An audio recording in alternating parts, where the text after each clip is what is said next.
Assalomu alaykum qadrli kuzatuvchilar. Yaxshimisizlar? Salomatmisizlar? Sizlar bilan bitta mavzu haqida gaplashmoqchiman. Mana yaqinda dorixonalardan dorilarni shifokori retseptsiz, tavsiyasisiz olib bo'lmaydigan qilishyapti. Ya'ni muayyan bir dorilarni olsa bo'ladi, qolgan asosiy dorilarni o'sha shifokori ko'rigidan keyin tavsiyasi bilan, retsept bilan olish mumkin qilishyapti. Bu endi katta muhokamalarga sabab bo'lsa kerak kelajakda hali.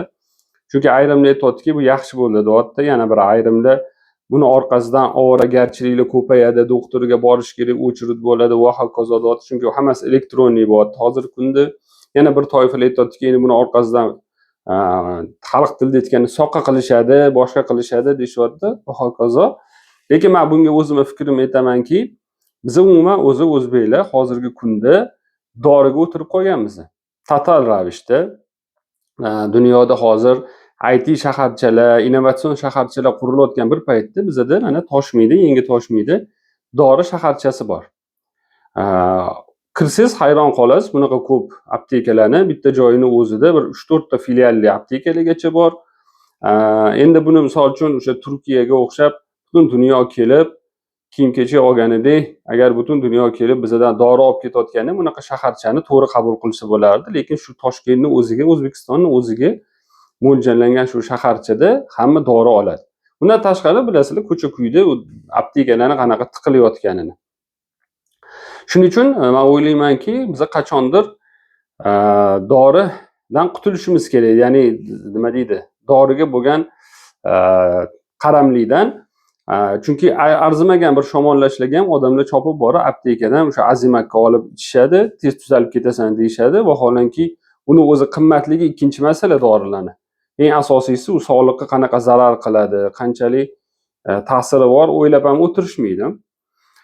O'ylaymanki, mana shu qaror qaysidir ma'noda bizani bu dori qaramlikdan qutultirish kerak. Chunki o'sha doktorga borish kerak, uni ko'rigidan o'tish kerak. Ovoragarchilik ko'p bo'lgandan keyin oddiy shamollashda odamlar to'g'ri qabul qilishni boshlaydi.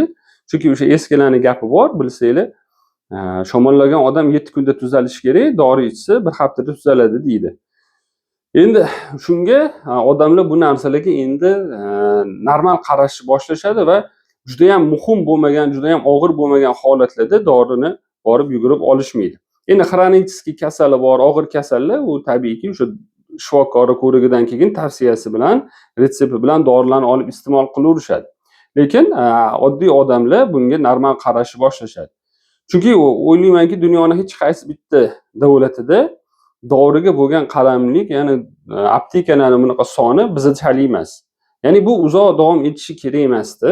To'g'ri, buni orqasidan boshqa maqsadlar bordir. U hozir men o'ylamayman ham, qiziqtirmaydi ham. Bizga asosiysi odamlarni shamollashlarga, oddiy kasalliklarga normal qarashni o'rganishni boshlash kerak shu orqali. Chunki o'zi qiziq holat bo'lardi. Men doim reklamalarni ko'rib hayron qolardim.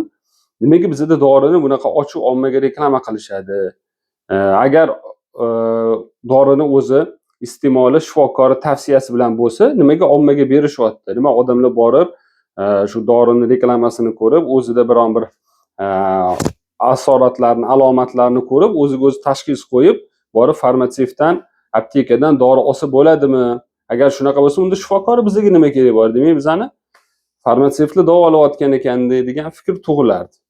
Endi mana shu narsani menimcha taqiqi kuchayadi. Ya'ni siz borib o'zingizdan o'zingiz qimmat dorini olmaysiz.